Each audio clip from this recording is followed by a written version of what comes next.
Hello friends. State bank of India तरफ एक बहुत बड़ वैकेंसी आसी अच्छी। चलते वीडियो मध्यम जाना केते पोस्ट आसी अच्छी और अप्लाई डेट और क्वालिफिकेशन कौन कौन मागिଛି এবং एज लिमिट और किभली अप्लाई करिए पूरा प्रोसेस ए वीडियो माध्यम चलतु जाना। प्रथम आप मोबाइल जेकोसी ब्राउजर ओपन करेंगे और सर्च करेंगे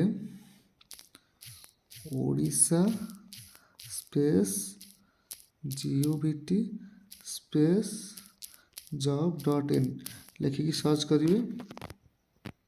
देखो सर्च करने पर फास्ट जो वेबसाइट टी आसो यहाँ Odisha government website official website ये वेबसाइट उपर क्लिक करेंगे। बर्तमान ऑफिशियल वेबसाइट ओपन हो गला तलू स्क्रॉल डाउन करेंगे। देखो ये गोटे लिखी SBI PO रिक्वायरमेंट 2025 यही पोस्टटी बर्तमान आसी देखा यहाँ पर क्लिक करेंगे।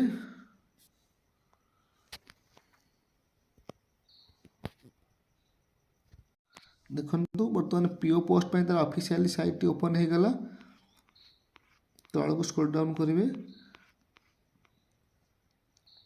देखो लिखी द ऑर्गेनाइजेशन नेम SBI तरफ आई टाइप ऑफ जॉब कौन ना परमानेंट रहा कि जॉब रहा सेंट्रल गवर्नमेंट जॉब रहा पोस्ट ना कौन रही प्रियो और टोटाल केतोटी पोस्ट रही देखो 600 पोस्ट अच्छी।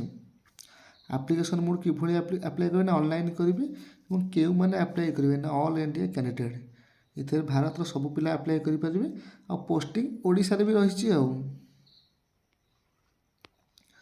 देखो लास्ट डेट के रखी ना 16 तारीख रखी 16 जनवरी 2025 यार लास्ट डेट क्यों मैंने अप्लाई करेंगे ना बोथ मेल और फीमेल अप्लाई करेंगे।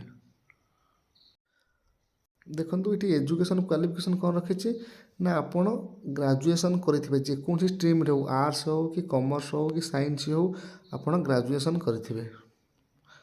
तलू स्क्रॉल डाउन करिए देखो एज लिमिट केते रखी ना मिनिमम एज रखी आपको 21 वर्ष हो मैक्सिमम 30 वर्ष हो और एज रिलैक्सेशन तो आपण मैंने जानते जमी OBC पिला 3 वर्ष SC ST 5 वर्ष एक्स सर्विसमैन 5 वर्ष और PWD प्लस SC ST पिला 15 वर्ष। देखिए सालारी देखूँ ना 48,480 रही आ सिलेक्शन प्रोसेस कौन हम ना 2टी एग्जाम मार देखो फास्ट प्रिलिमिनारी एग्जामिनेशन हम तापर मेन एग्जामिनेशन हम तापर इंटरव्यू तापर डॉक्यूमेंट वेरिफिकेशन देखो फास्ट प्रिलिमिनारी एग्जामिनेशन हे केते मार्क क्वेश्चन हे ना 100 मार्क क्वेश्चन हे आपन को 1 घंटा टाइम मिल कौटू कौटू क्वेश्चन आसो ना इंग्लिश लैंग्वेज 40टा क्वेश्चन आसो 40 मार्क सब सर्ट क्वेश्चन न्यूमेरिकल एबिलिटी आसो 30 मार्क रीजनिंग टेस्ट आसो 30 मार्क आउे मेन एग्जाम कौन कौन क्वेश्चन पैटर्न देखिए। चलते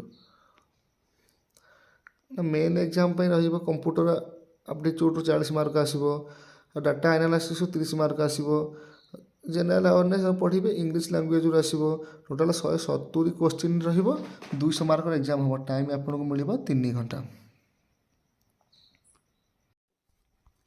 देखो आप्लिकेसन फीस रही जेनराल कैंडिडेट 750 और EWS कैंडिडेट 750 OBC पिला 750 केवल PhD फिजिकल हैंडिक्राफ्ट पिला फ्री और SC ST पिला फ्री रही।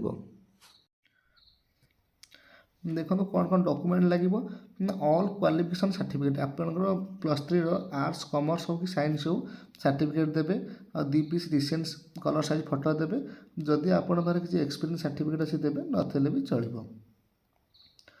अप्लाई डेट के रही ना 27 डिसेम्बर अलरेडी अप्लाई स्टार्ट हो गला और लास्ट डेट रखी 16 जनवरी आपन को 16 जनवरी भितर को अप्लाई करने को पड़ो। देखु आर एग्जाम डेट भी अलरेडी दे फास्ट प्रिलिमिनारी जो एग्जाम हम से आपन को फेब्रुआरी मासर 3rd आउ 4 वीक भितर हम और मेन एग्जाम जो गुड़ा लिखी एप्रिल मास 2nd वीक हम माने से 10-12 तारीख आड़ हम 2nd वीक और से अनुसार आप प्रिपरेशन जारी रखु। एवं आस जाना कि आप किभली अप्लाई करेंगे तलू स्लो डाउन करेंगे। देखो ये 3टी लिंक अच्छी लिखिदे apply link official website notification PDF link जदि आप चाहूबे पोस्ट देखापी नोटिफिकेशन PDF लिंक पर क्लिक करेंगे किभली अप्लाई करें चलते मुझे देखा ना ये अप्लाई लिंक पर क्लिक करेंगे। ଦେଖନ୍ତୁ ଫାଷ୍ଟ ଓପନ୍ ହେଇଗଲା, ଆପଣ ତଳକୁ ଟିକେ ସ୍କ୍ରୋଲ୍ ଡାଉନ୍ କରିବେ। ଏଠି ଫୁଲ୍ ଡିଟେଲ୍ସ ଲେଖିଛି, ଆପଣ ତା ସବୁ ପଢ଼ିଦେବେ।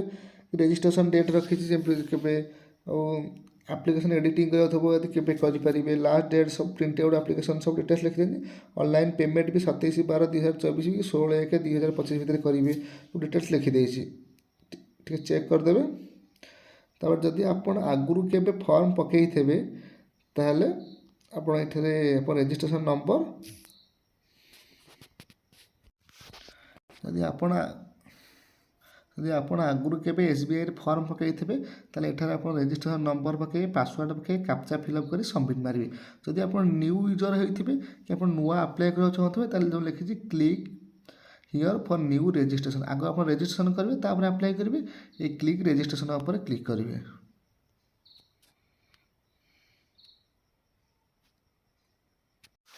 ଦେଖନ୍ତୁ ଆପଣ କହିଛି ଯଦି ଆପଣ ନ୍ୟୁ ୟୁଜର୍ ହେଇଥିବେ ସେ ରେଜିଷ୍ଟ୍ରେସନ୍ କ୍ଲିକ୍ କଲା ପରେ ଫାଷ୍ଟ ବେସିକ୍ ଇନଫୋ ମାଗିବ, ଆପଣ ଆପଣଙ୍କ ନାଁ ଭରିବେ, ଗୋଟେ କନଫର୍ମ ନାଁ ପକାଇବେ, middle name confirm middle name, ତାପରେ ଲାଷ୍ଟ ନାମ୍ କନଫର୍ମ ଲାଷ୍ଟ ନାମ୍, ଫୁଲ୍ ନେମ୍, ତାପରେ ଆପଣଙ୍କ ଏଠାରେ ମୋବାଇଲ୍ ନମ୍ବର ପକାଇବେ, confirm mobile number, email ID ପକାଇବେ, ଏଠି କ୍ୟାପଚା କୋଡ଼୍ ଏଠି ପଟେ ଆସିବ, କ୍ୟାପଚା କୋଡ଼୍ ଏଠି ଗୋଟେ ପକାଇବେ, ଲେଖିକି ସେଭ୍ ଆଣ୍ଡ ନେକ୍ସଟ ଉପରେ କ୍ଲିକ୍ କରିବେ। ଦେଖନ୍ତୁ ଯେଉଁ ସେଭ୍ ନେକ୍ସଟ ଲେଖିଛି ଆ ଉପରେ ଆପଣ କ୍ଲିକ୍ କରିବେ।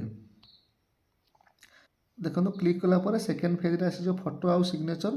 ଆପଣ ସେମିତି ଆପଣଙ୍କ ଫଟୋ ଦେବାକୁ ଦେବେ ଆଉ ସିଗ୍ନେଚର୍ ଦେବେ।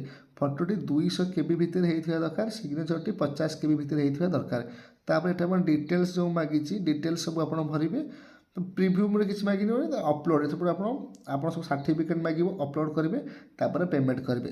ସବୁ ଗୋଟେ ଗୋଟେ କରିସାରିବେ, ଆପଣ ସେଭ୍ ଆଣ୍ଡ ମାରିବେ, ନେକ୍ସଟ ମାରିବେ, ଏମିତି ଫିଲ୍ଅପ୍ କରି ଆପଣ ପେମେଣ୍ଟ କରିକି ଆପଣ ଆପ୍ଲାଏ କରିସାରିଲା ପରେ PDFଟିକୁ ଆପଣ ସେଭ୍ କରି ଆପଣ ମୋବାଇଲରେ ରଖିବେ, ଯେକୌଣସି ସେଣ୍ଟରରେ ଯାଇକି ଆପଣ ପ୍ରିଣ୍ଟ ଆଉଟ୍ କାଢ଼ି ନେବେ।